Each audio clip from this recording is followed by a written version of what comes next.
Em Monstrópolis, quando os monstros cometem grandes crimes e atrocidades, eles são banidos para o mundo dos humanos. E um dos monstros que foi banido no mundo dos humanos foi o abominável monstro das neves. Há vários boatos sobre o motivo do banimento dele, mas a verdade nunca tinha sido revelada, até lançarem a série Monstros no Trabalho. Nesse vídeo eu vou te explicar o verdadeiro motivo pro abominável ter sido banido. Então já deixa o seu like aí que dá uma força enorme pro canal, e vem comigo descobrir o verdadeiro motivo por trás do banimento desse personagem. No filme Monstros S.A., quando o Sully e o Mike estão tentando levar a Boo de volta para a porta dela e disfarçam ela com uma fantasia de monstro, o Mike comenta sobre 3 monstros que foram exilados: o Pé Grande, o Monstro do Lago Ness e o próprio abominável Homem das Neves, que é chamado de Homem apesar de ser um monstro. Isso não é explicado, mas talvez o apelido que ele recebeu no mundo dos humanos ficou popular em Monstrópolis. O legal é que todos esses monstros que foram banidos são lendas que realmente existem e provavelmente você já ouviu falar. Muita gente jura que já viu algum desses monstros, mas até hoje não foi provada a existência de nenhum deles. Mas eu adoro esse detalhe de Monstros S.A., onde eles justificam a existência desses monstros no nosso mundo. Existem vários boatos em Monstrópolis sobre os crimes que o abominável Monstro das Neves cometeu. Alguns dizem que ele devorou um monstro chamado Dale, outros dizem que ele bebeu gritos direto do cilindro, mas também há quem diga que ele roubou 27 carros e meio. Isso é verdade? Mas o que eu faria com meio carro? Porém, quando a gente conhece ele no Monstros S.A., depois que o Sullivan e o Mike são banidos por descobrir os planos do Randall e também descobrir que ele é cúmplice do Waternoose, a gente vê que ele é um monstro muito simpático e gentil. E isso leva a gente a desconfiar se ele realmente é um perigo, se ele realmente cometeu os crimes dos quais ele foi condenado. Até porque depois no filme Universidade Monstros a gente descobre que esses 3 já trabalharam juntos na correspondência, o que deixa claro que o abominável era um cidadão comum de Monstrópolis. E o que levaria um monstro comum a cometer todos esses absurdos dos boatos que foram espalhados sobre ele? Tudo isso foi revelado e explicado na primeira temporada de Monstros no Trabalho, no episódio 7, quando o Taylor, o protagonista da série que nesse momento estava buscando se tornar um cômico, já que a energia do grito não é mais usada na Monstros S.A., é convocado pela empresa para formar uma equipe temporária de cômicos. Porque como é uma profissão recente, não existem profissionais suficientes para gerarem energia do riso e fornecer para toda a Monstrópolis. Então eles convocam todos os alunos das aulas de comédia do Mike, e o Taylor é um desses alunos. E dizem que aquele que conseguir ficar em primeiro na tabela do riso será promovido a cômico profissional. Mas quando eles vão começar a produzir energia, as portas emperram no trilho do piso do riso. Como o Taylor é um mífter e ele tá muito empolgado para dar o seu melhor e tentar ficar em primeiro na tabela, ele rapidamente se oferece para consertar tudo. E depois de consertar o trilho das portas junto com a Val, o Taylor acaba se atrapalhando todo e se prendendo no trilho. E surpreendentemente é levado até a porta do banimento, entrando na porta e desmaiando no meio do gelo, onde o abominável Monstro das Neves encontra ele. O Taylor acorda na caverna de gelo do abominável Monstro das Neves e diz que tem medo do abominável, que resmunga dizendo por que não podem chamar ele de o adorável Homem das Neves.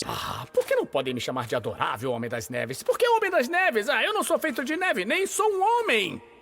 Enquanto isso, a Val, que estava procurando pelo Taylor, encontra a porta do banimento aberta e acredita que o Taylor foi parar lá. Ela vai atrás do seu amigo e encontra ele junto com o adorável Monstro das Neves, e depois de uma conversa se distrai, e nesse momento o Taylor e a Val aproveitam para sair de fininho e voltam pro mundo dos monstros, sem perceber que deixaram a porta dos banimentos ligada, dando a chance do adorável também voltar. Depois que eles voltam, a Val decide descobrir por que o adorável foi banido, enquanto o Taylor volta pro piso do riso, para sua oportunidade de se tornar um cômico. Só que no meio do caminho ele encontra o adorável, e isso é um grande problema, porque monstros que abrigam outros monstros que foram banidos são punidos com banimento. E uma das ideias do Taylor para fazer o adorável voltar para a porta do banimento é dizer para ele que o Mike e o Sully iriam adorar uma das suas raspadinhas. Ele concorda e junto eles vão até a porta do banimento, mas só o Monstro das Neves entra e o Taylor desliga a porta. Enquanto isso, a Val descobriu por que ele foi banido, e finalmente a gente também descobre o verdadeiro motivo do banimento do adorável Monstro das Neves. Ele foi banido por escrever uma carta.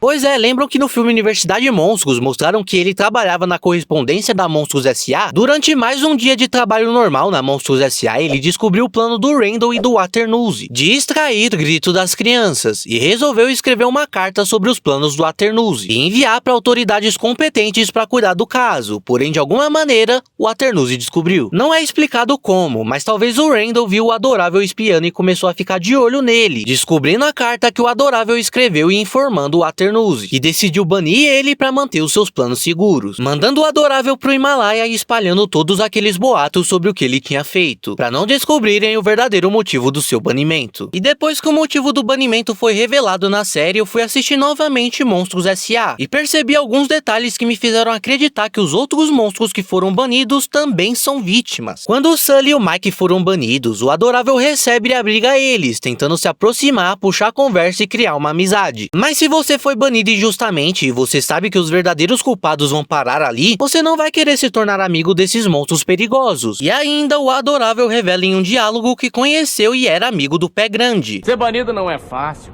É que nem meu amigo Pé Grande. Quando aconteceu com ele, pegou no meio do mato uma porção de urtigas.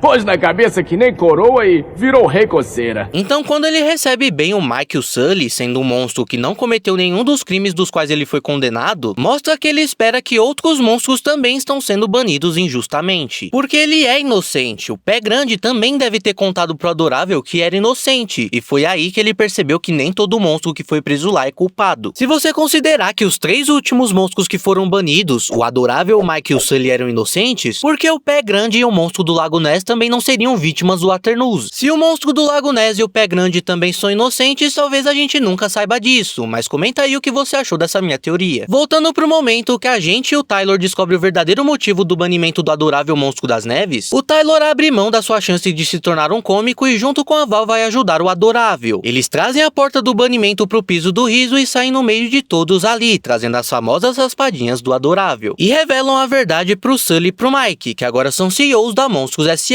E que depois de saberem a verdade, oficialmente suspendem o banimento do adorável. E além disso, ele sai da correspondência e é promovido a vendedor de raspadinhas da Monstros S.A. Depois de um bom tempo preso injustamente no mundo dos humanos, o adorável teve uma segunda chance. O Tylor, que tinha perdido a oportunidade de se tornar um cômico, no final da temporada foi promovido a cômico profissional. E depois de descobrir toda a verdade sobre o porquê o adorável monstro das neves foi banido, a lição que fica pra gente é: quando a vida te joga uma bola de neve, faça uma raspadinha.